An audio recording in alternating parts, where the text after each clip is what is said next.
Hello guys, in this video I would like to share my experience during journey of Mahabalipuram. I want to share my experience as I failed here. Before starting the vlogs, I would like to share the history of Mahabalipuram. The history of Mahabalipuram date back to 2000 years. It was a flourishing seaport even at the beginning of the Christian era. There was reference to it in the Greek work of the 1st century AD, Pericles of the Arthurian Sea, and also by Ptolemy, the Greek geographer of the 2nd century. Many Indian colonists had traveled to Southeast Asia from this port town. This was a center of pilgrimage for centuries. Mahabalipuram was essentially a victory memorial city. Mamallan Narsimha Pallavan defeated Chalukya king Pulicasin II in 642 AD and set his capital Vatapi. With the enormous fortune that he brought from his conquest, he embellished the city of Mahabalipuram with several beautiful buildings and monuments. Since a long time, I was thinking to go there. Finally, I came. So, I want to share the experience of my journey. Here, you can see various types of sculpture which are exhibited on footpath made by local sculptor. Different types of stone they are using. This is a masonry temple of 8th century, constructed by Narasimhavarman II, who is also called Rajasimha. This temple can be termed as a forerunner to the great temple architecture of Tamil Nadu. This is one of the greatest example of an art that has already attained maturity. Please have a look at the Vimanas, the temple towers. How beautiful these Vimanas or Gopuram represent the uniqueness of the South Indian temples.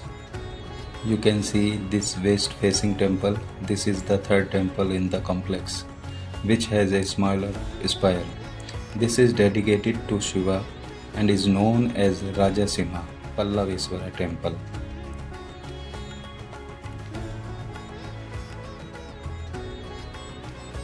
Dwarpalas on the either side of the porch. Opposite to the temple on the west, you can see the Balipitha, where offerings are made, and the pedestal of the Dhwaja, Stambha, the flag mast. Around this, you can also see the expansive courtyard surrounded by unfinished enclosure, along which are arranged rows of Nandis, the bull, the Nandi being Lord Shiva's mount. Some inscription in praise of King Rajasimha have been found here.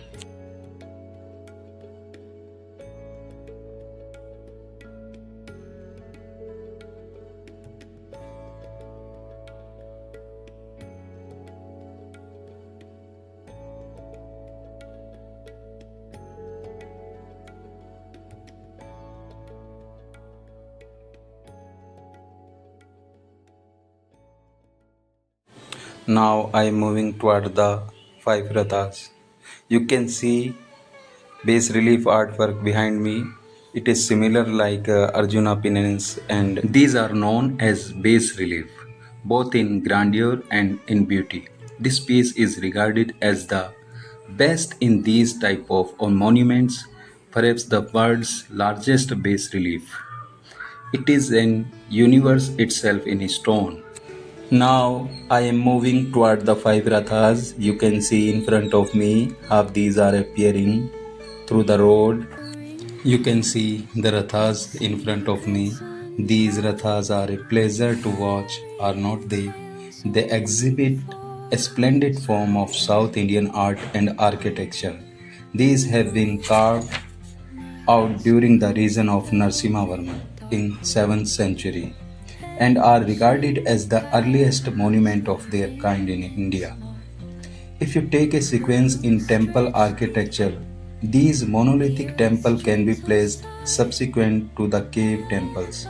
These are five monolith temples here, and they are known as the Panch Pandava Rathas. After the Pandava brothers, the heroes of the epic Mahabharata, and their common queen, these names are, of course, without any historical basis. whatsoever.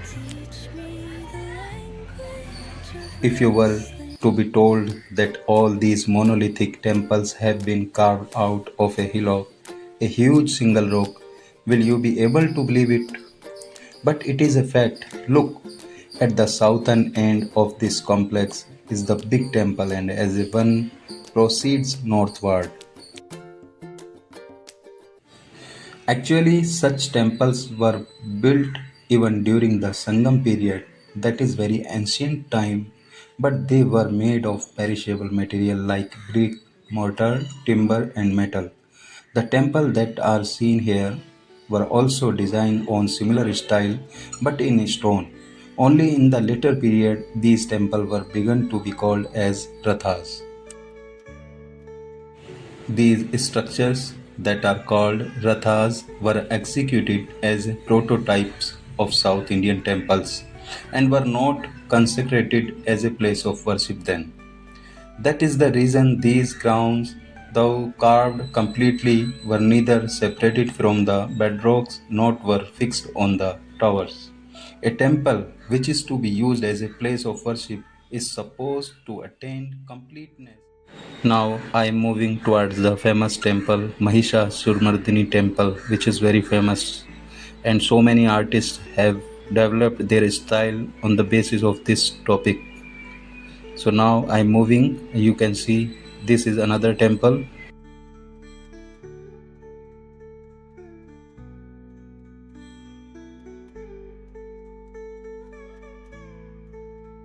This is Mahisasuramardiनी rock cut cave mandapa.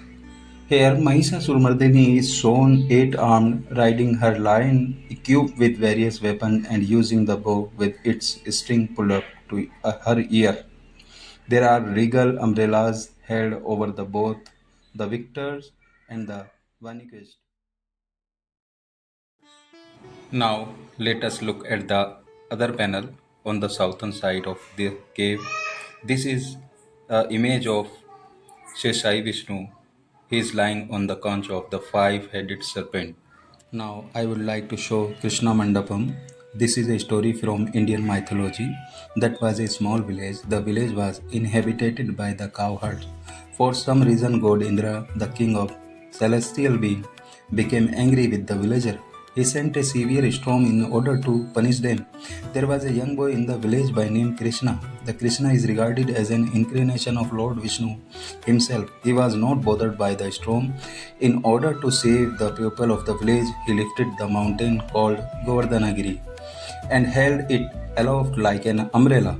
People and animals took shelter under the mountain, and the village was saved from destruction. This scene has been depicted very realistically in stone in this Krishna Mandapam. Now I would like to show the relief sculpture. Name is Arjuna's Penance. Actually, the journey through the Mahabalipuram starts generally from the monument Arjuna's Penance. This beautiful work of the 7th century AD is situated just on the side of the road itself, behind the Vishnu temple in the heart of the town. Now you can see Arjuna's Penance is a massive piece of art, a real masterpiece in stone, which the sculptor have designed with all the creative instincts at their command. One is not likely to see anything like the beauty and the complexity of this vast relief anywhere in the world. This monument, which is 25 meters in length and 12 meters in height, has been carved on the edge of the huge whale-shaped rock. You know what these type of sculpture are called as? These are known as a bas relief. Both in grandeur and in beauty, this piece is regarded as the best in these type of monuments.